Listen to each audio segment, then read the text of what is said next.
1절부터 보시겠습니다. 11장 1절. 예수께서 12제자에게 명하기를 마치시고 이에 그들의 여러 동네에서 가르치시며 전도하시려고 거기를 떠나 가시니라. 11장의 그 내용은 지난 시간 10장에 이어서 연결되어지는 내용입니다.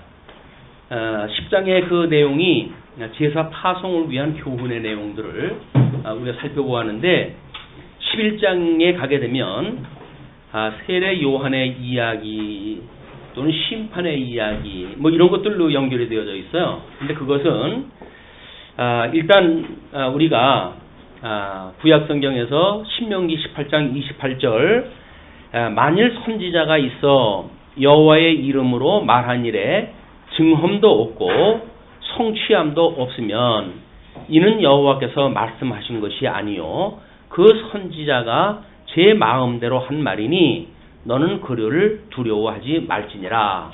이렇게 말씀을 하셨어요. 그렇기 때문에 10장에서 예수님이 제자들한테 파송을 위해서 교훈을 했다 할지라도 그것이 이루어지지 않는다고 한다면 예수님은 거짓 선자일 수밖에 없는 겁니다. 그래서 지난 시간에는 어떻게 신약성경 그 서신서라든가 사도행전이라든가 이런 그 내용을 통해 가지고 성령이 오신 뒤에 예수님의 그렇게 파송을 위한 교훈이 이루어졌는지를 우리가 확인하다 했어요. 그런데 오늘은 예수님께서 제자들에게 그렇게 교훈을 하셨을 뿐만 아니라 본인이 주님의 몸된 교회의 기초로서 그걸 손수 이루신다는 거예요. 우리는 여기서 이제 믿음에 대한 담력이 만들어집니다. 주님께서 이렇게 이걸 이루시는 거로구나. 그러니까 우리가 성령이 오신 뒤에 성도의 삶이라고 하는 거는 철저하게 성령의 열매로 나타나는 거지 우리가 무엇인가 우리의 노력과 열심으로 하는 것이 아니로구나 라고 하는 걸 깨닫게 되어지죠. 그렇기 때문에 예수님이 11장을 통해 가지고 스스로 우리 10장에서 이야기했던 것처럼 12제자에게 명하기를 마치시고 이에 그들의 여러 동네에서 가르치시며 전도하시려고 거기를 떠나 가시니라. 예수님의 사역과 제자들의 사역은 지금 동행이 되어지는 겁니다.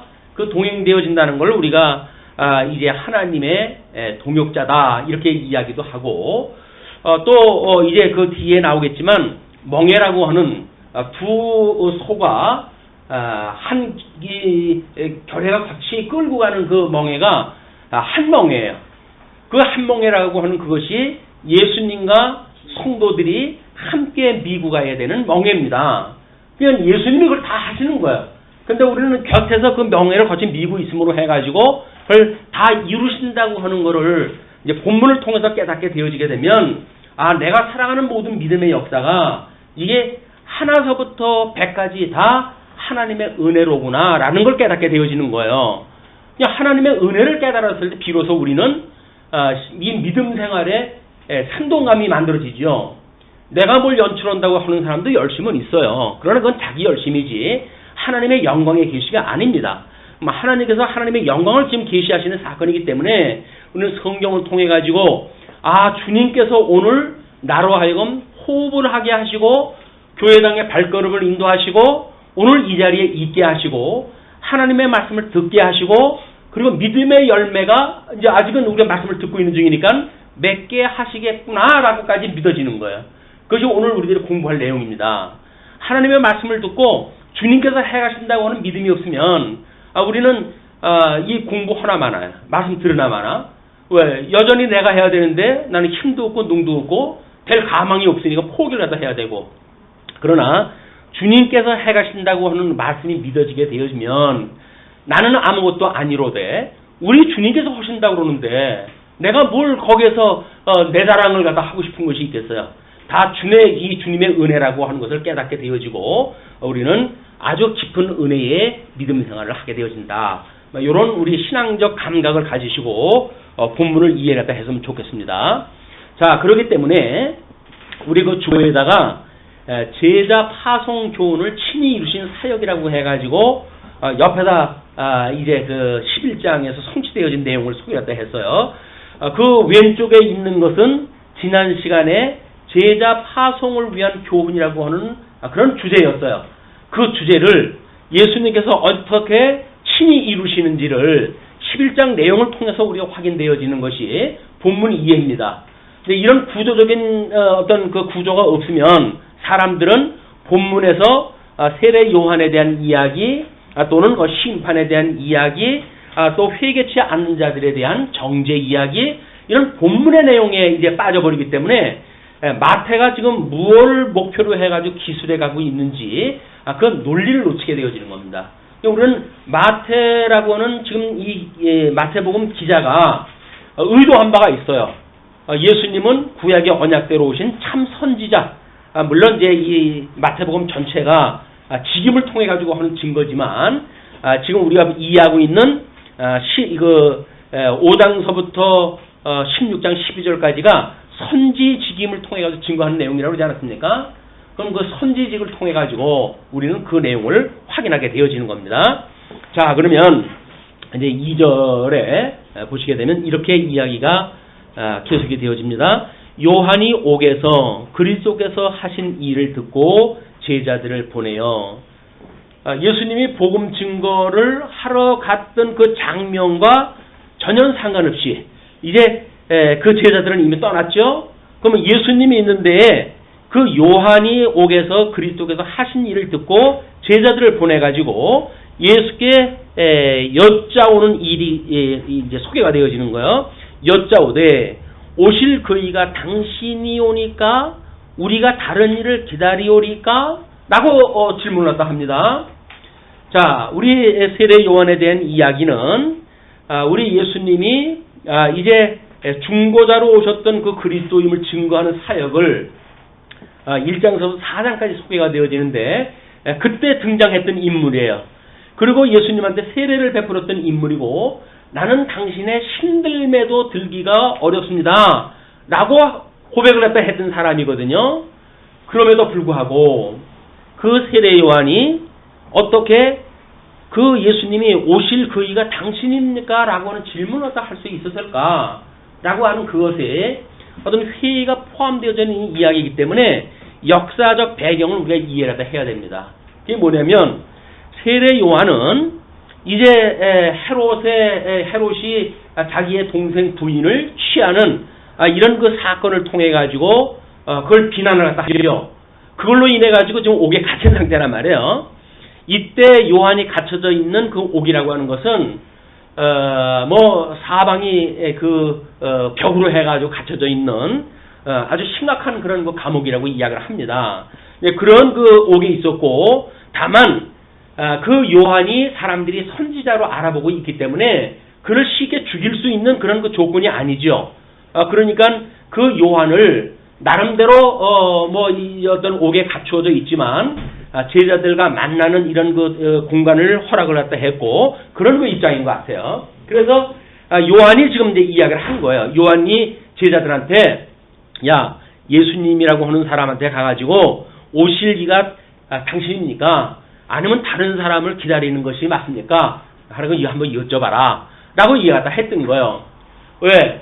자기는 구약적인 어떤 신관을 가지고 나름대로 부정부패를 비난하고 그리고 하나님의 나라에 대한 열심을 가지고 그 사역을 갖다 했음에도 불구하고 그는 이제 가죽 옷을 입고 짐승의 그 옷으로 해가지고 옷을 입고 이 석청과 그다음에 메뚜기를 잡아먹고 이 들에서 살았던 사람이란 말이에요. 철저하게 금욕을 하면서 살았던 사람인데 이제 그 세례를 베풀었던 예수님이라고 하는 분의 이야기를 들어보니까 자기가 갇힌 지 1년이 다 돼가는데 이분은 전혀 딴 이야기를 다 하고 있는 거예요. 복 있는 자가 어떻고 이런 그 이야기를 다 하니까 저 사람이 지금 내가 알고 있는 그런 메시아가 맞아? 라고 하는 의심이 날 수밖에 없는 거예요, 지금. 왜? 우리 선지자, 이 마지막 선지자라고 이제 요한을 이야기를 하는데 그 요한이 가지고 있는 신관은 구약적 신관이에요. 마지막 선지자로서 가지고 있는 구약적 신관을 가지고 있기 때문에 율법이라고 하는 걸 철저하게 이룬다고 한다면 예수님처럼 뭔가 조금 저렇게 나사가 풀린 것 같은 그게 자기 신가로도 이해가 안 되어지는 거야. 그래서 지금 이제 질문을 갖다 할 수밖에 없는 거죠. 자, 질문을 갖다 보냈어요. 예수께서 대답을 갖다 합니다. 이르시되 너희가 가서 듣고 보는 것을 요한에게 알리되 맹인이 보며 이제 그들이 듣고 보는 것을 소개를 갖다 하는데 그것이 뭐냐면 맹인이 보며 못 걷는 사람이 걸으며 나병 환자가 깨끗함을 받으며 못 듣는 자가 들으며 죽은 자가 살아나며 가난한 자에게 복음이 전파된다 하라. 아니 오실 그 이가 당신입니까? 라고 이야기했다 했더니 엉뚱한 이야기를 갖다 들려주는 것 같잖아요. 그런데 사실은 여기서 이야기했던 것은 10장에서 제자들에게 파송을 갖다 했을 때의 교훈의 내용들에 너희들이 거저받았으니 거둬주라 라고 하면서 천국이 가까웠다고 하는 천국을 선포하고 그리고 병든 자를 낫게 하는 이런 걸 갖다 해라. 내가 너희들에게 권능을 주었노라 라고 이야기를 하셨단 말이에요. 이런 예수님께서 이 세례 요한의 제자들한테도 똑같은 이야기를 다 하는 거야. 왜냐하면 구약 성경에 참 선지자들, 뭐 엘리야 선지자 또는 이사야 선지자 이런 사람들이 끊임없이 참 메시아가 오게 되면 어떤 일이 일어날 것인지를 선민국가의 회복이라고 하는 차원에서 그걸 소개를 했단 말이에요. 그런 일이 만들어진다는 건 뭐예요? 구약에서 언약되어진 메시아다 그 이야기죠. 지금 유수되어졌던 이스라엘을 회복시켜 주실 분이다 라고 하는 그 이야기예요. 그것은 아담 이후에 타락되어진 사람들 중에 택한 백성들을 주님께 구원하신다고 하는 이야기입니다. 또는 구약과 신약에 대한 구조가 또 이해가 필요한 거예요. 자, 구약 성경은 일단 뭐 우리 아람에게 하나님께서 양자 언약을 갖다 하셨어요. 복과 나라를 언약 갖다 하셨어요. 근데 이거를 이제 모형적으로 준 것이 뭐냐면 모형적으로 준 것이 아브라함한테 이제 이 열조입니다. 열조에게 다시 이 복과 나라를 약속을 한 거죠. 자, 그런데 가나안 땅을 약속을 갖다 했지만 이들이 이 극한 가뭄을 인해 가지고 애굽으로 피난을 가가지고 끝내 400년 동안 여기서 종노릇을 하게 되어집니다. 물론 여기서 나라를 갖다 주셨을 때, 이 자손 언약을 갖다 하셨을 때, 이제 생육하고 번성하라고 하는 약속을 했기 때문에 생육 번성이라고 하는 것을 이곳에서 이루게 하셔요. 여기서 생육 번성을 하게 하시는데 이래가지고 그 숫자가 이제 차게 되어지고 하나님께서 열조의 언약을 기억하시고 이를 불러내십니다. 이걸 출애굽 사건이라고 이렇게 이야기를 했습니다. 자, 그래가지고 광야 40년 동안 이들이 여기서 하나님의 율법을 받고 여기서 재교육을 받으며 이 율법에 대한 충분한 교육을 세대 교체를 통해 가지고 충실한 교육을 받고 하나님의 약속하셨던 가나안 땅에 들어가게 되어지는 거예요.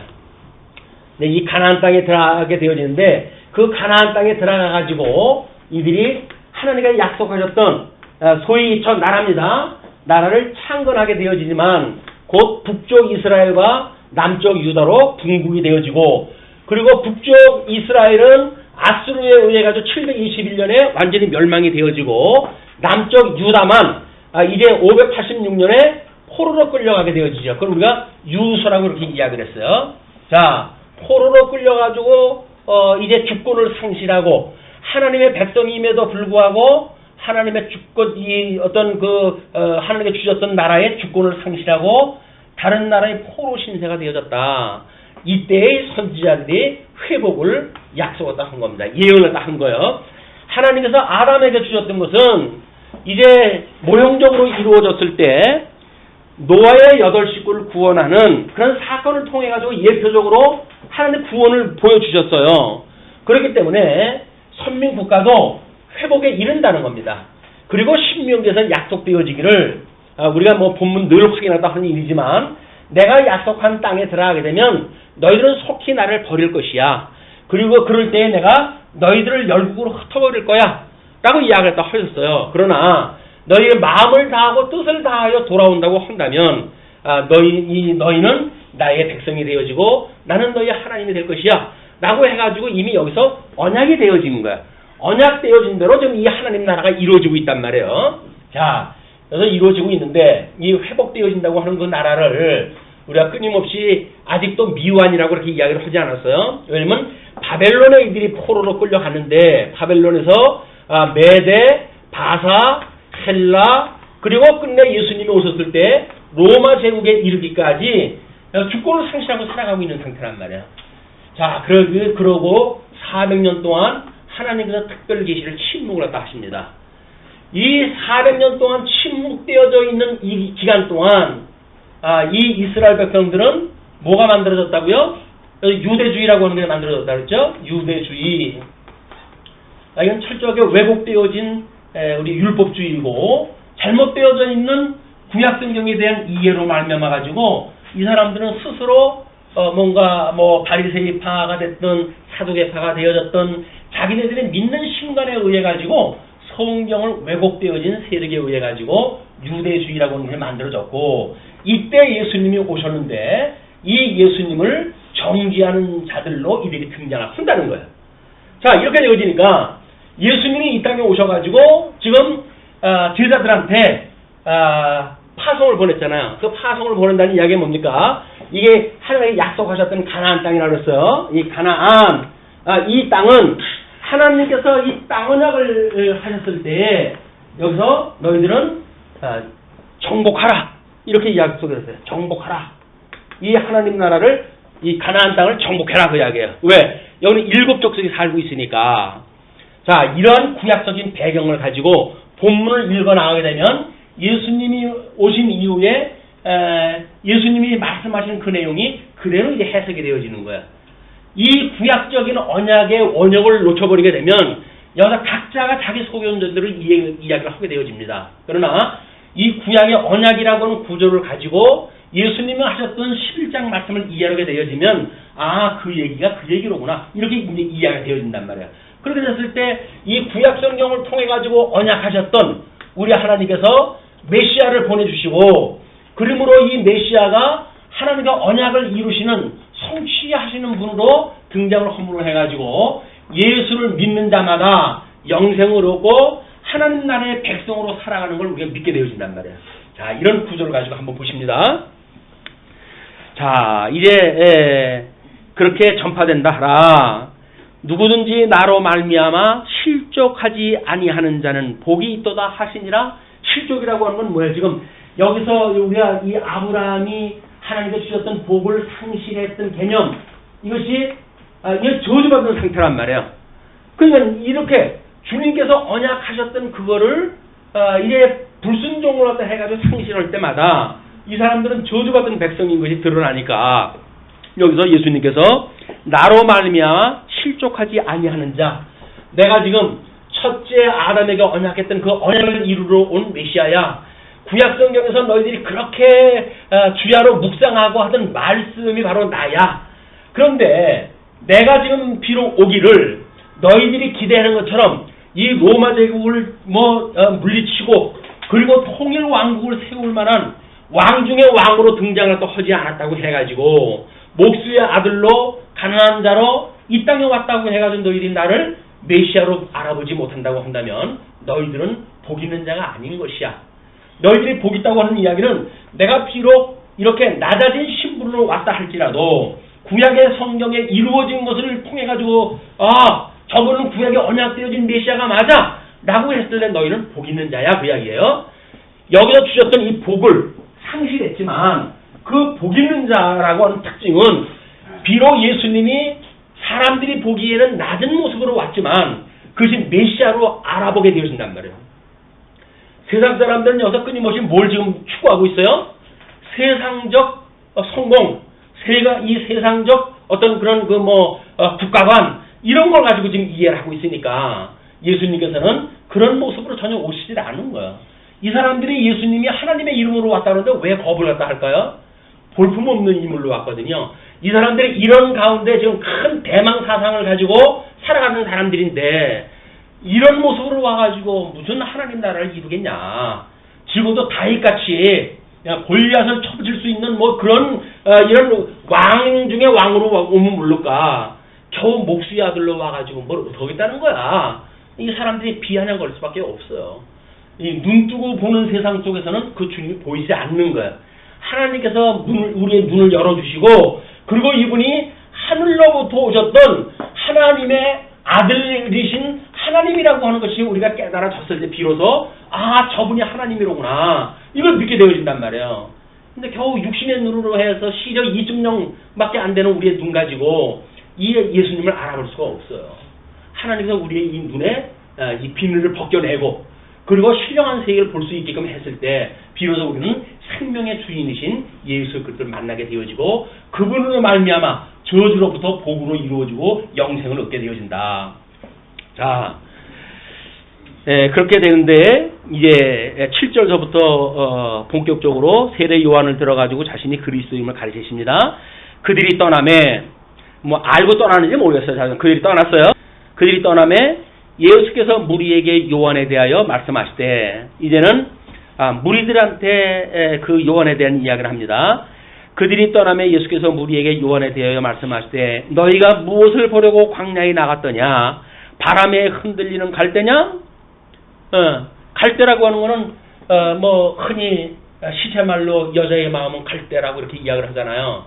이 어떤 시류, 뭐 이때 있는 시류, 문화 이런 걸 휩쓸리는 갈팡질팡하는 이런 갈대에 지금 비유를 갖다 하는 거예요. 세례 요한을 너희들이 이 시류에 의해 가지고 너희들이 말하는, 여기 열심당원도 있고 그러잖아요. 열심당원들이 이야기하는 것처럼 우리 세례 요한이 그런 사람인 줄 너희들이 알았더냐? 그 이야기죠. 자, 그러면서 바람에 흔들리는 갈대냐? 그러면서 그러면 너희가 무엇을 보려고 나갔더냐? 그것이 아니라고 한다면 부드러운 옷 입은 사람이냐? 부드러운 옷 입은 사람들은 왕궁에 있느니라.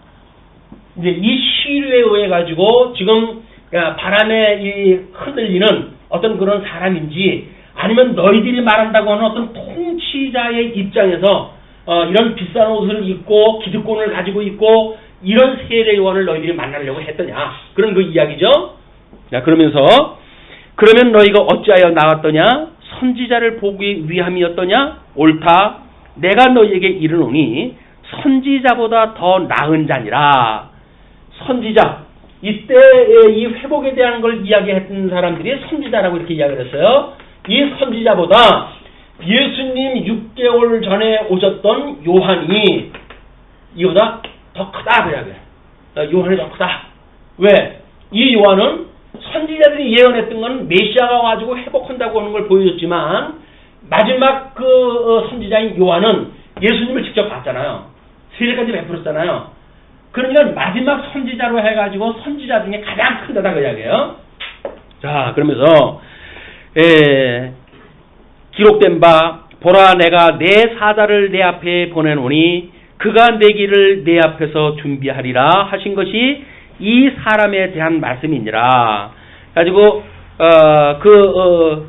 지금 예수님 앞서 와가지고 길을 예비하는 자로 소개가 되어집니다. 그러면서 내가 진실로 너희에게 말하노니 여자가 낳은 자 중에 세례 요한보다 큰 이가 일어남이 없도다. 여자가 낳은 자 중에는 이 선지자보다 큰 것은 어디 같은지 모든 사람보다 제일 큰 자다 그 이야기예요.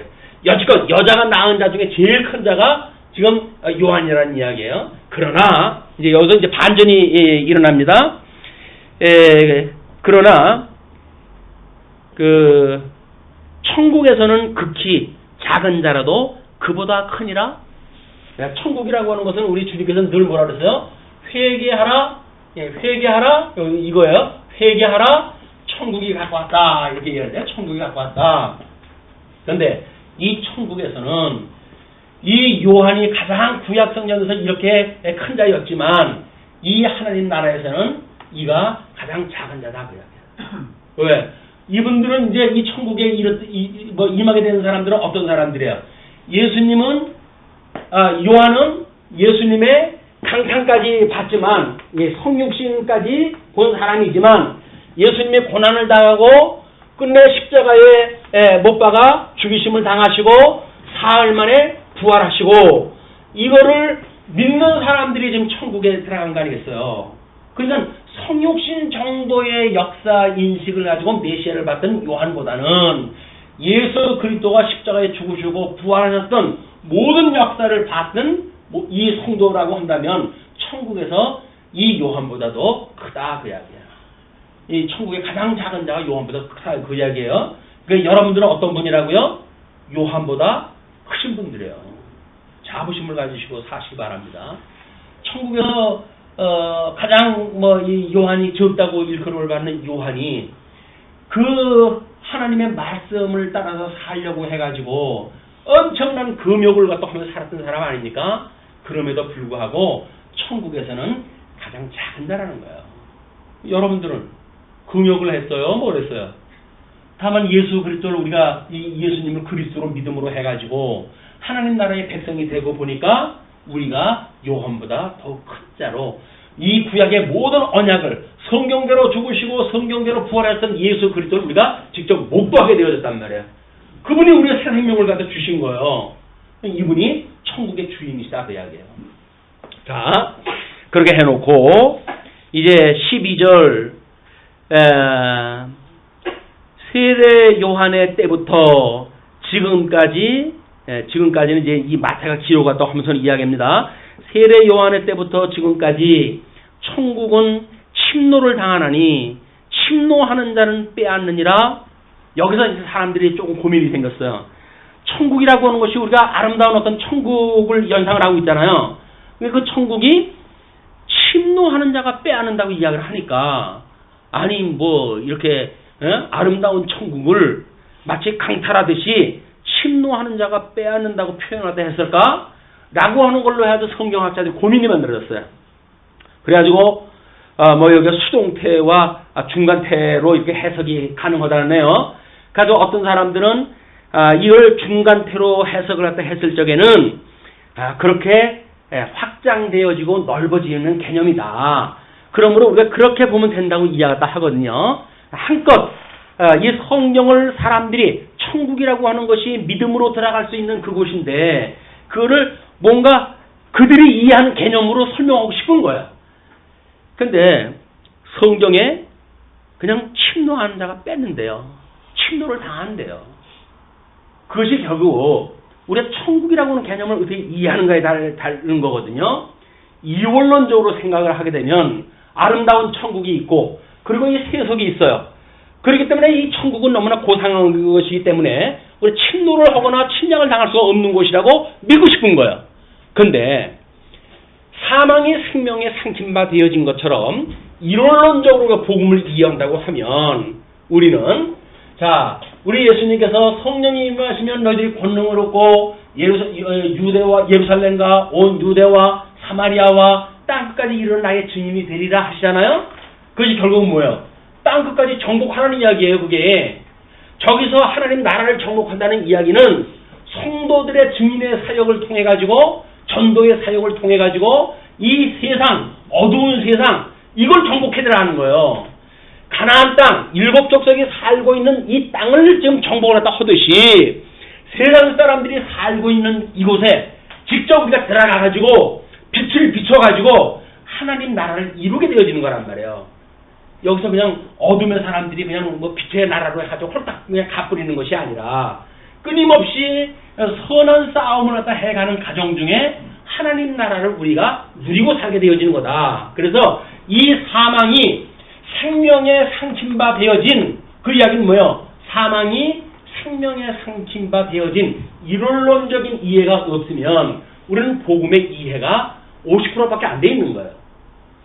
이 사망이라고 하는 것은 생명의 상김바가 되어지기 때문에 우리가 살아가는 것은 왜 우리 육신의 소욕을 아직도 두시고 이 거듭나고 중생한 우리들의 이 영 안에 아직도 이 세상에 사단의 권세를 받는 육을 갖다 주셨는가? 또 7 족속이라고 그랬잖아요. 이게 7 족속을 남겨주셨다 그 이야기 아니겠어요? 그 이야기는 끊임없이 우리의 죄를 확인하고 하느님께서 이루어 가시는 성취의 역사를 기억을 하고 그리고 하나님을 경외함을 배우게 하시기 위해서 우리 아직은 남겨두었단 말이에요.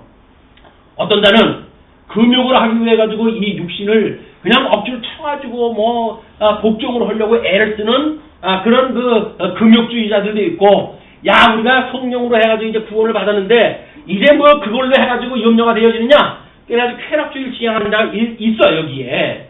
그러나, 이걸 복음서를 우리 구약 성경을 제대로 이해했다고 한다면, 우리가 남겨놓은 이 7 족속은 끊임없이 성령의 소욕으로 해가지고 파해야 될 우리들의 대적인 거예요. 우리가 여기서 짝짝하고 살 것이 아니라니까요. 우리들의 원수예요, 이 사람들이. 이 육체의 소욕이. 그래서 성령의 소욕은 육체의 소욕을 거스리고, 육체의 소욕은 끊임없이 성령의 소욕을 거스리면 되니까요. 우리를 미혹하게 하고, 육체의 소욕, 또는 안목의 정욕, 이생의 사랑, 이걸 가지고 무작위로 해가지고 공격을 다 해들어오니까. 왜? 평생 여기서 살던 버르장머리거든요, 이게. 뭐, 김영삼 씨 대통령 어록을 갖다 보니까, 버르장머리를 고쳐놔야 된다고 이렇게 이야기했다 그러는데, 이 버르장머리, 우리 버르장머리. 이 부모의 모태로부터 만들어진 DNA에 의해서 철저하게 어둠의 권세에 의해 가지고 장악당하고 있던 우리들, 이런 우리들을 우리 주님께서 구원을 다 해주셨거든요. 근데 이 육체의 소유라고 하는 거는 끊임없이 세상 사람들하고 다를 게 없어요. 그러니까 우리는 뭐 전도를 갖다 해가지고 다른 사람을 어쩐다 쓴다 하는데, 내가 내 마음의 정복을 갖다 하지 못하고, 그리고 뭐 이후 내가 정복을 갖다 하겠어요. 물론 우리가 부분적으로 믿어지는 믿음 가지고 증인의 역할을 다 하겠죠. 이것이 개인적인 걸로 보았을 적에는 우리의 대적이 원수가 내 안에 있다. 그 이야기로 우리가 지난 시간에 확인하다 했잖아요. 이 원수는 내 안에 있는 거야. 이 천국은 어디에 있나요? 내 마음에 있어요. 또 천국도 내 마음에 있고 이 지옥도 내 마음에 있는 거예요. 육체의 소욕에 의해 가지고 우리가 세상이 우리를 겁박을 갖다 하듯이 거기에 끊임없이 우리가 공갈 협박에 누렇게 떠가지고 살아갈 것인지, 아니면 우리 주님께서 죽었던 나를 살리신 분이야. 이제 너희들이 나를 어떻게 할 것이야? 이제 이 육체를 죽일 수 있는 너의 말을 듣는 것이 옳은지, 나의 영혼까지 죽일 수 있는 하나님의 말씀이 옳은지 너희들이 판단하라. 라고 하는 것이 사도들의 증거의 자세였어요. 복음을 증거하는 자세. 우리는 죽었던 영이 살아났던 사람들입니다. 이제는 죽어도 하나님 나라 백성이에요. 그러므로 이 육체를 인해 가지고 미혹하는 것들에 대하여 끊임없이 우리가 경계를 해야 되고, 또는 우리가 그거를 이제 성령의 소욕으로 해가지고 눌러야 될, 압제해야 될 이유가 있다. 이렇게 이제 보시면 본문에 대한 이해가 충분할 거라고 보여집니다. 그럼에도 불구하고 이제 그렇게 모든 선지자와 율법이 예언하는 것은 요한까지니, 만일 너희가 즐겨 받을진대 오리라 한 엘리야가 곧 이 사람이니라. 우리 말라기 선지서에서 이야기하는 선지자가 있어요. 이제 이 메시아가 오기 전에 엘리야를 내가 보내겠다 이야기를 했는데, 그 말라기에서 이야기했던 엘리야가 예수님 6개월 전에 등장한 세례 요한이다 그 이야기예요. 거기서 11조를 이야기를 하는데, 그 11조를 가지고 지금도 울고 먹고 그러려고 한다면 반복음적인 행위죠. 이 회복을 갖다 하는데 그 사람들이 제대로 11조를 갖다 하지 않으니까, 마음을 다하고 뜻을 다하고 돌아오면 너희 하나님이 된다고 그랬는데, 마음을 다하고 뜻을 다하는 게 아니잖아요. 뭐 저는 것, 별로 재산가치 없는 것, 이런 것만 하나님 앞에 갖다 드린다고 드리고, 그리고 좋은 거는 지들이 다 먹고 이렇게 되어지니까 뭐 제사를 드릴 수 있는 일이 돼야죠. 제사장들이. 그냥 제사장들이 제사들이 일어나는 거 다 뭐예요? 그냥 가서 농사 짓고 뭐 양치고 이렇게 살아가니까 회복의 역사가 이루어지지 않는 거야. 이 부분적으로 이루어졌던 말라기 선지자가 마지막 예수님이 오셨을 때 상황이 어떤지에 대한 걸 지금 예언을 했던 내용이 말라기의 그런 내용입니다. 자, 그러면서 이제 그 예를 들어요. 15절서부터 이제 비는 자는 들을지어다. 이 세대를 무엇으로 비유할까? 비유하건대 아이들이 장터에 앉아 제 종물을 불러 이르되, 우리가 너희를 향하여 피리를 불어도 너희가 춤추지 않고 우리가 슬피 울어도 너희가 가슴을 치지 아니하였다 함과 같도다. 자, 예언, 이 때의 시류, 이 시대를 예수님께서 어떻게 해석을 갖다 하냐면, 그때 당시 아이들이 놀이를 갖다 하는 그런 그 놀이를 예를 갖다 드는 거예요. 놀이에 여기서 이제 잔치가 벌어지게 되면 이제 뭐 피리를 갖다 불고 그러면 그 피리에 맞다가 한쪽에서 춤을 추고 하는 것이 서로 그 반응하는 그런 그 내용들 아니에요. 근데 그것이 안 돼. 그냥 그 친구가 장사집 흉내를 내는 거야. 그러면 여기서 이제 뭐 어떤 결혼에 대한 문제로부터 해가지고 장애에 이르는 모든 문화 이런 것은 인생의 절반에 대한 이야기입니다. 이게 다 예수님이 오셔가지고 이런 그 내용의 모든 역사에 함축적으로 해가지고 그러면 예수님이 와가지고 내가 구약에 언약되어진 메시아로 왔단다 라고 하면 사람들이 주님 없고 이를 맞이해야 될 거 아니겠어요. 뭔 소리야 쉬운 소리 하지 마라 라고 예수님을 믿지 않아요. 예수님께서 장례 예를 들어가지고 애곡을 갖다 합니다. 그런데도 사람들은 슬퍼하지를 않아요. 이것이 이 금욕주의와 쾌락주의라고 하는 두 가지의 시류를 지금 설명하다 하는 거예요. 자, 그러면서 실질적인 이야기를 갖다 이렇게 하시죠. 뭐냐면 요한이 와서 먹지도 않고 마시지도 아니하매 그들이 말하기를 귀신이 들렸다 하더니 이 세례요한은 지금 금욕을 갖다 하면서 당신의 사역을 감당했다 했어요. 그러나 예수님은 오셔가지고 쾌락주의는 아니지만 금욕주의, 성경에서 말하고 있는 금욕을 생명력으로 뒤바꿔가지고 이 금욕을 뛰어넘는 어떤 자유로운 이런 해석을 갖다 하시게 되잖아요. 이들이 보기엔 너무나 자유스러운 거예요. 이게 진보의 세계라고 보통 이야기가 되어집니다. 왜냐면 기득권을 가지고 있는 사람들은 자기의 늪에서 넘어갈 수가 없어요. 근데 새로운 어떤 진보의 영역은 젊은 사람들이만 볼 수 있는 곳이에요. 왜? 젊은 사람들은 아직도 이루어야 될 꿈이 있으니까. 근데 보수를 하는 분들은 이제 내가 이루어놓은 거 여기서 그냥 안착을 하고 싶거든요. 이분들은 싸울 능력이 없어요. 기력도 없어요. 그냥 그것만 누리고 싶어요. 누구든지 나의 영역을 무너뜨리는 자를 대적으로 삼게 되어지는 거예요. 근데 조금 어린아이들은 자기 꿈을 필 것이 너무나 많잖아요.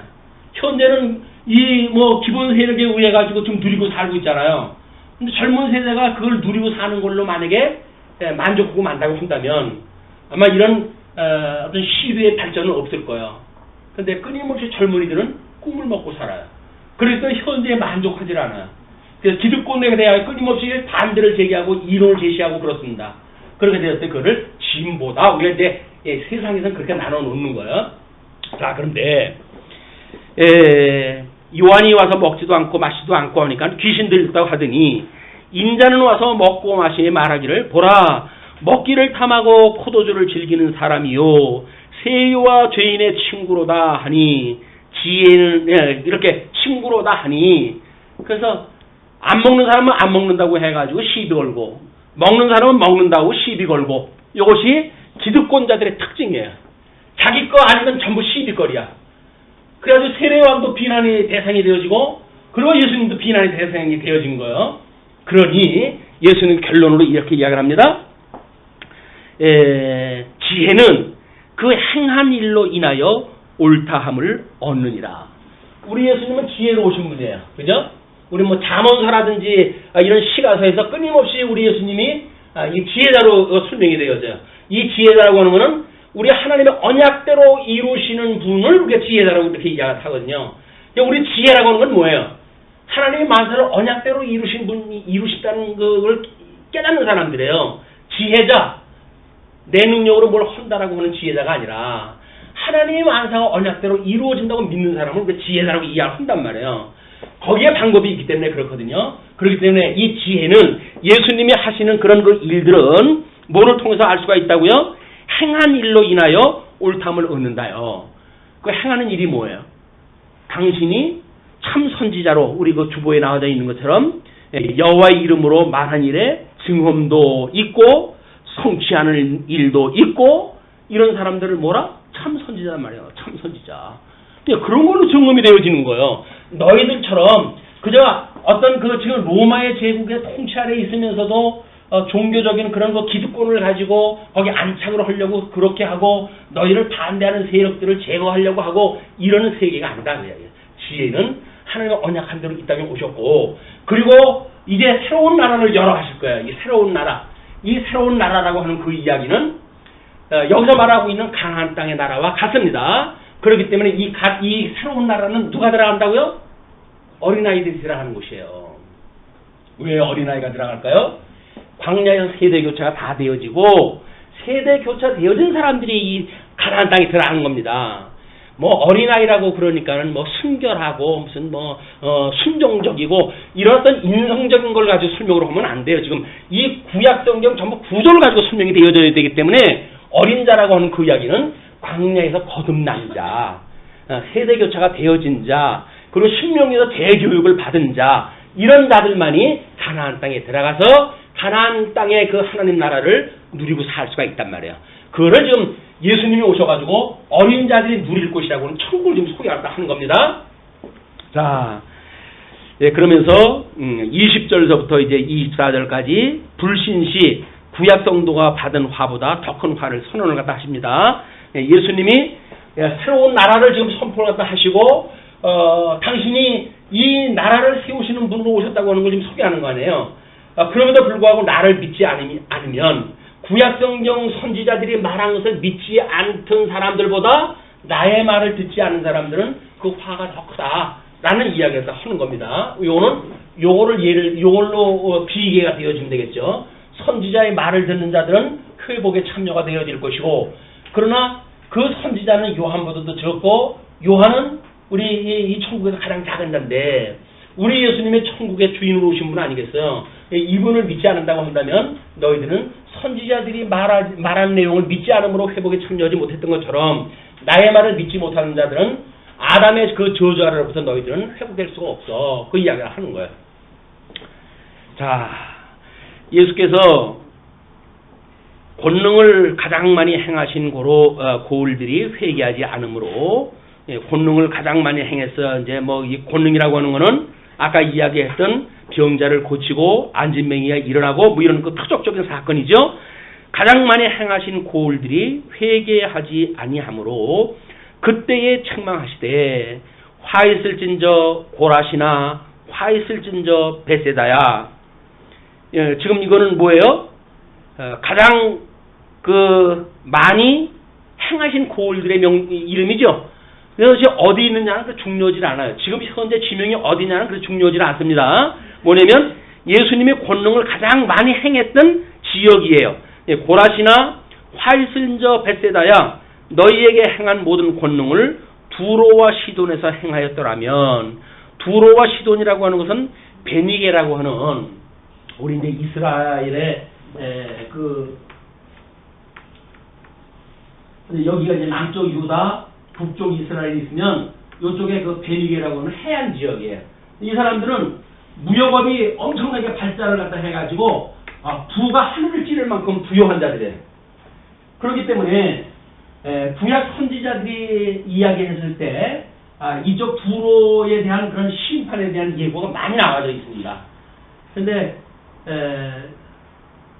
이런 부를 갖다 누리는 거를 이제 상고라고 이렇게 이야기해요. 우리 지금은 뭘로 나오는지 모르겠지만 옛날 그 성경에는 상고라고 나와져 있는데 장사꾼이에요, 장사꾼. 이 무역으로 하는 장사꾼들. 근데 바벨론 성이 무너졌을 때 제일 슬퍼하는 사람이 누구냐면 상고들이에요, 상고들. 왜?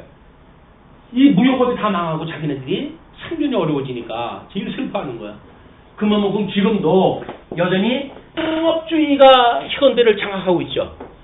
뭐 우리 이 자본주의라고 하는 거는 지금 뭐 자본주의의 그 양극화 현상 때문에 전 세계가 지금 시끌벅적하고 그렇습니다. 근데 이런 양극화에 대한 문제, 뭐 교황이 그런 말을 갖다 했더라고요. 테러는 가난과 압박을 갖다 먹고 산다고 그렇게 이야기했어요. 찍어들르고 해가지고 살할 길이 없으면 어쩔 수 없는 거야. 이제 최악의 경우가 총 들고 나올 수밖에 없는 거거든요. 그냥 양극화 현상이 좋은 거 아닙니다. 더불어 살아야 그 사람도 무슨 숨구멍이 있어야 살 거 아니겠어요. 이래도 죽으나 저래도 죽으나 마찬가지니까 덤벼드는 거란 말이에요. 그걸 다른 통치의 어떤 뭐 방법으로 해서 설명하는 건 옳지 않아요. 사람이 먹고 살아야 될 거 아니에요. 생존을 해야 될 거 아니겠어요. 정치라고 하는 거는 적어도 생존할 수 있는 여력을 만들어 줘야 뭐 그렇게 그 극단적인 그런 그 사고를 갖다 하질 않죠. 근데 먹을 것이 없으면 어떻게 해요? 살 굶어가지고 담 넘지 않는 사람 없다고 도둑질 할 수밖에 없잖아요. 이런 것이 우리 치정자들이 좀 없는 사람들을 배려하는 이런 좀 넉넉한 세상이 됐으면 좋겠다라는 생각이 듭니다. 그러나 어둠에 장악하고 있는 이 세상은 그렇게 말랑말랑하지는 않아요. 끝없이 찍어 누르고 정글의 법칙이 작동을 하기 때문이기 때문에 이거는 양극화 현상이라고는 피할 수가 없어요. 자본주의 회의를 갖는 것도 그런 거 이유에서 그렇습니다. 네, 이렇게 베니게라고 하는 그런 요한계시록에 이제 가게 되면 마지막 때 심판이 임하게 되어진단 말이에요. 그런데 지금 예수님이 그 이해가 다 되시는 거예요. 거기에 만약에 그 모든 권능을 두로와 시돈에서 행했더라면 여기서는 선지자들이 소개를 갖다 했지만 내가 그런 권능을 보였더라면 그 이야기죠. 그들이 벌써 베옷을 입고 재앉아 회개하였으리라. 그들의 죄가 더욱 적음을 갖다 이해갖다 해주는 거예요. 근데 내가 너희에게 이르노니 심판날에 두로와 시돈이 너희보다 견디기 쉬우리라. 그런데도 불구하고 지금 이 베니게라고 하는 이런 곳에서 행사를 했으면 그 이야기에 그런데 여기서 지금 이야기했던 것은 어디를 갖다 이야기를 합니까? 예수님께서 한 것은 지금 그 두로와 시돈이 너희보다 견디기 쉽다. 여기서 했던 것은 고라신 베세다. 지금 이제 이 갈릴리 지역 이 주변에서요. 이제 여기서 지금 전도 지역 이것은 얘네들보다 더욱 죄가 크기 때문에 이 시험을 갖다가 받는 그런 그 일에 더욱 중하다 그 이야기예요. 근데 지금 여기서 시험 받는 것도 큰 건데 이것이 지금 여기서 설명입니다. 그때에 내가 너희에게 이르노니 심판날에 소돔 땅이 너보다 견디기 쉬우리라. 소돔 땅이라고 하는 건 이미 역사적으로 이루어진 거죠. 창세기에서 우리 그 아브라함과 이스마엘 사건을 통해 가지고 우리가 확인했던 내용이에요. 소돔과 고모라가 유황불무새 해가지고 불이 타고 도시가 멸망했던 그 사건인데 그 사건을 예를 들어가지고 이것이 더 쉽다고 이야기해요. 그러다 보면 영적으로 마지막 날 우리 시험 받는다, 하나님 앞에 심판 받는다는 이야기는 개념은 뭐예요? 완전히 불구덩이 속에 들어가가지고 엄청난 고통을 받는다는 이야기예요. 그게 그냥 관념적인 이야기가 아닙니다. 우리가 지금도 세상을 살아가면서 뭔가 고민을 가지고 괴로워하신 적이 있으십니까? 사람을 먹지도 못하게 하고 자지도 못하게 만들어요, 그 고민이. 그게 지옥이에요, 지옥. 그것이 더 큰 우리 영적인 걸로 해가지고 앞질을 갖다 해오게 됐을 때 우리는 그것이 지옥이라고 하는 걸 우리가 체험을 갖다 하는 거야. 얼마 동안 내가 환난을 당했던 얼마 동안 그건 정말 지옥이었어. 우리는 말을 갖다 그렇게 해요, 지옥이었다고. 근데 지옥이라고 하는 것이 들어왔다 나오니까 우리 딴 생각 가지고 살아갈 수가 있지만 그것이 영원봉토록 그렇게 된다고 보십시오. 우리가 끔찍한 일 아니겠어요? 그러니까 우리가 그 끔찍한 걸 갖다가 기억을 갖다 해낼 수가 있어야 되는 거예요. 우리 주님께서 우리를 그렇게 영원봉토록 지옥에 살 수밖에 없는 우리 예수님께서 우리를 구원하셨다는 거예요. 그 구원의 은혜가 이 나머지 인생을 살아가는 우리 성도들의 힘입니다. 은혜라고 하는 것이 우리의 이 성도의 영적 예배를 드리는 이 원동력이에요, 원동력. 하나님에 대한 은혜가 없으면 신앙생활 안 돼요. 여기서 뭘 그렇게 하면 복 준다고 하니까 된다고요? 무슨 될 만큼은 그렇게 살 수도 있겠죠. 안 될 때에는 그건 어떻게 믿어요? 되는 줄 알고 믿었는데 안 되는데 그걸 왜 믿어요? 안 믿는 거예요. 근데 우리 하나님의 은혜를 깨닫게 되어졌을 때 우리는 평생 우리 주님 오시는 그날까지 은혜를 우리가 갈구하며 살아가게 되어진다. 끊임없이 우리가 죄를 질 수밖에 없어요. 육신의 소욕에 우리가 빠질 수밖에 없어요. 그때마다 우리 회개하고 하나님 앞에 돌아서는 우리의 자세가 있게 되어진다. 이게 견인에 이르는 우리 언젠가 그 공부를 했다 했죠. 영혼에 이르는 회개란 말이에요. 영혼에 이르는 회개. 끊임없이 회개를 하다 하는 거예요. 우리가 우리에게 잘못하는 사람을 용서해 준 것처럼 우리 죄를 용서하시고 우리를 시험에 빠지지 않게 하시고 악에서 구하소서. 이건 주님 나라 갈 때까지 우리가 기도하는 내용이란 말이에요. 그런데 뭘 다 섰다 하고 다 이뤘다고 해가지고 나는 이제 지옥 갈 염려 없어라고 생각도 하냐고요. 섰다 하는 자는 넘어질까지 조심하라고 그러는데 이것이 우리가 복음에 대한 진술을 놓치기 때문에 나타나는 현상이다. 자, 그러면서 이제 그 25절서부터는 장이 바뀌어가지고 안식의 주인이심을 교훈하는 내용인데 우리 시간 배분상 요 한쪽 가로 3번의 첫째 번 그 주제예요. 25절로 30절까지 그 내용은 이번 시간에 소개를 다 해드려야 다음 시간에 안배가 어느 정도 되어 있는데 장별로 해서 숫자가. 그래서 이번 시간에 이제 그걸 말씀을 드리는 거예요. 자, 안식의 주인이시다. 그 이야기는 천국의 주인이시다. 그 얘기죠. 자, 그런데 그때 예수께서 대답하여 이르시되 천지의 주제이신 아버지여, 이것을 지혜롭고 슬기 있는 자들에게는 숨기시고 어린아이들에게는 나타내심을 감사하나이다. 이렇게 여지껏 이야기했던 천국에 대한 지혜, 이런 것들을 이 유대주의자들, 지혜롭다고 하고 뭐 명망 있다고 하고 세상에서 출세했다고 하는 이 자들에게는 하나님께 숨기시고 지극히 어린 자들에게 이 복음의 내용을 깨닫게 하셨던 하나님 감사를 드립니다. 여러분들이 지금 이 예수님으로 인하여 구원받았다고 하는 그것을 인하여서 우리 주님께서 하나님 앞에 지금도 감사하고 계시다고요. 우리 주님께서 창세전에 예정되어졌던 자, 나로 하여금 구원토록 주님께서 맡겼던 자, 이 자를 위해서 내가 십자가에 못 박아 죽음을 당했는데 주님께서 그 언약을 그냥 두지 아니하시고 기억을 하시고 지금도 그들을 붙들어 주시고 은혜의 장정을 붙들어 주심을 감사하나이다. 성령의 소욕에 이끌림을 받고 아직도 주님을 향해 살아갈 수 있는 믿음을 주신 하나님께 우리는 감사를 안 해요. 누가 감사를 한다고요? 주님께서 감사하다고 하고 계셔요. 주님이 그런 주님이라니까요. 어디서 그런 상전을 만나요? 상전을.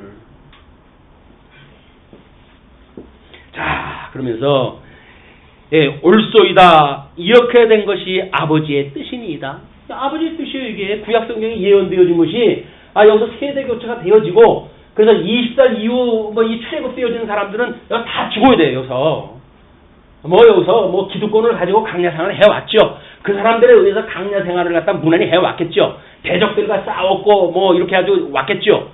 그러나 그 사람들이 다 죽고 세대 교체되어진 사람들로 해가지고 가나안 땅을 열어가신다. 마찬가지로 주님의 몸된 교회도 마찬가지예요.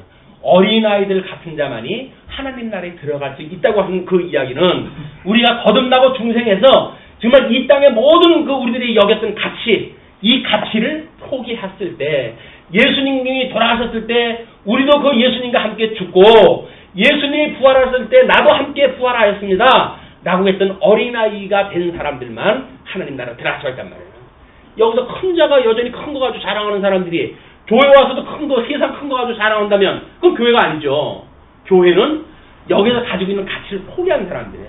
다 죽었다고 하는 사람들이에요. 그리고 이제는 새로운 가치를 가지고 살아가는 사람들이에요. 주의 이름을 인하여서 주를 위하여 주 안에 살아가는 사람들이란 말이에요. 내 아버지께서 모든 것을 내게 주셨으니, 우리 이제 성부 하나님께서 이걸 주신 거 아니에요? 우리 사도신경을 외울 때마다 천지를 만드신 우리 하나님 아버지, 성부 하나님에 대한 찬송을 합니다. 그리고 우리 성부 하나님을 믿고 그 외아들, 독생자 예수 그리스도를 믿습니다라고 이야기하잖아요.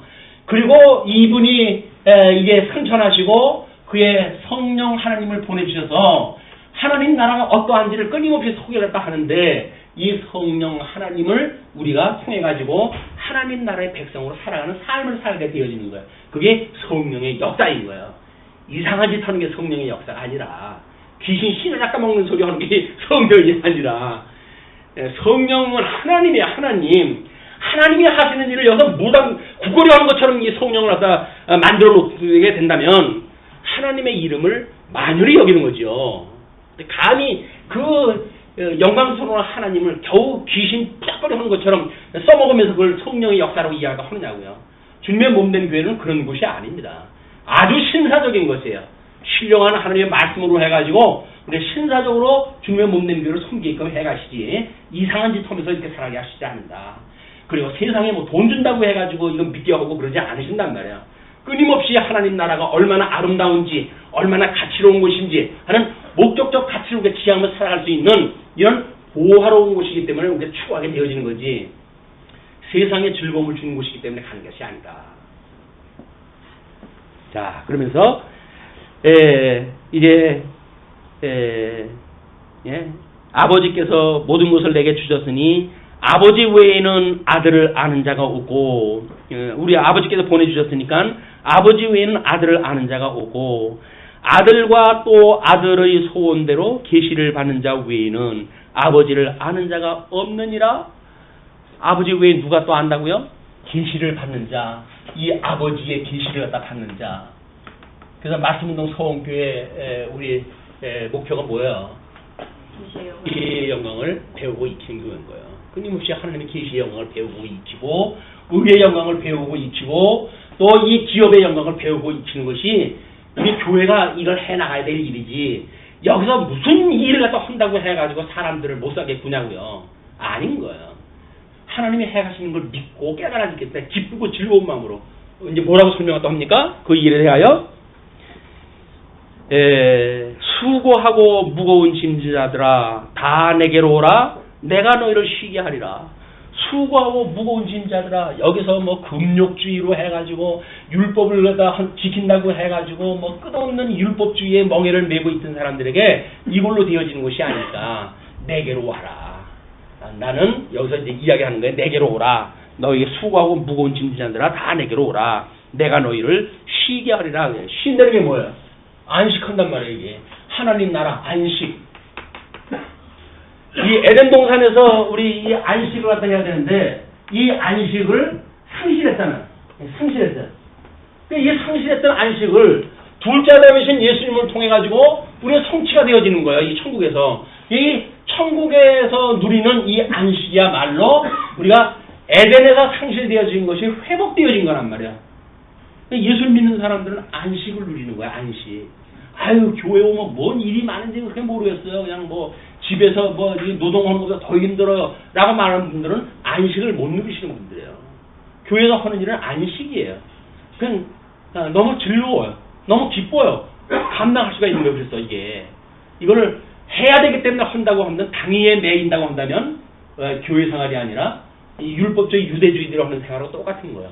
근데 우리는 예수 그리스도께서 하신다고 믿어지고 예수님께서 하시는 일을 우리의 참여되어진다고 하는 차원에서 보여지니까 우리는 너무나 즐거운 거예요. 하나님의 그 영광, 하나님의 의의 영광, 기업의 영광에 참여되어지는 일로 인하여 우리는 행복하게 되어진다. 자, 그러면서 뭐라고 이야기를 합니까? 나는 마음이 온유하고 겸손하니, 마음이 온유하고 겸손하니라고 하는 뭐 여러 가지 우리 해석이 필요하겠지만 예수님께서 그 말씀을 왜 하셨을까요? 유대주의자들이 가지고 있는 어떤 이 나라를 뒤집어 엎고 새로운 나라를 만들 다윗 왕국을 회복할 이런 육적 개념으로서의 성취가 아니라 예수님이 이루시는 건 뭐예요? 철저하게 신령한 하나님 나라를 이루실 거 아닙니까? 그러니까 세례 요한이 오해를 또 할 만도 하지요.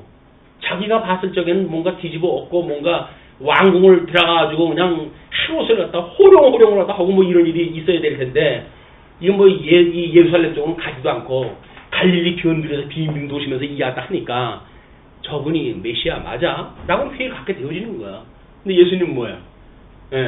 온유하신 분이에요. 온유하다는 건 왜 온유가 가능할까요? 하나님의 언약대로 이루시는 분이라고 믿어지니까. 내가 힘써가 되어지는 것이 아니라 주님께서 해가신 걸 믿어지는 거야. 믿어지는 사람이 온유한 사람들이에요. 온이라고 해가지고 이렇게 도덕적인 온유 이런 거 개념이 아닙니다. 우리 예수님께서 가지고 있는 온유 그리고 겸손라고 하는 그 이야기는 내가 하는 것이 아니라 주님께서 하신 것입니다. 그 이야기예요. 모든 영광을 아버지께 돌릴 수 있는 그것이 겸손이지. 자기 영광을 자기가 자랑하면서 무슨 영광입니까? 겸손입니까? 그러니까 나는 마음이 온유하고 겸손하니 나의 멍에를 메고 내게 배우라. 나의 멍에를 메고 나에게 배우래요. 예수님이 와가지고 그래서 우리는 어떻게 그 멍에를 메고 배우게 됐죠? 예수님과 함께 죽고 나는 예수님과 함께 살았어요 라고 우리는 고백을 갖다 해요. 왜? 그 멍에를 이 예수님을 믿는 믿음으로 우리 고백을 갖다 하는 거예요. 멍에 두 마리가 메는 거라 그랬죠? 예수님이 하나 메고 그의 중매 몸된 교회가 하나 메고 멍에를 하나 메고 가는 거예요. 근데 그걸 누가 주로 해가지고 믿는다고요? 예수님이 하니까 너희들은 나에게 배워라 그 이야기예요. 우리는 그냥 같은 이 멍에를 갖다 맨 것 같은데 줄레 따라가면서 배우면 돼. 예수님 하신 거. 예수님이 한 게 뭐예요? 나는 온유하고 겸손하다. 내가 하는 것이 아니라 우리 아버지가 하시는 거야. 아버지께서 언약대로 이루시는 거야. 그걸 우리가 보고 배우는 거예요. 그러니까 얼마나 쉬워요. 그러니까 여기서 쉼을 얻으라는 거야. 안식을 갖다 누리라는 거거든요. 주님께서 다 하시니까. 근데 그게 안 믿어지게 되면 내가 해야지.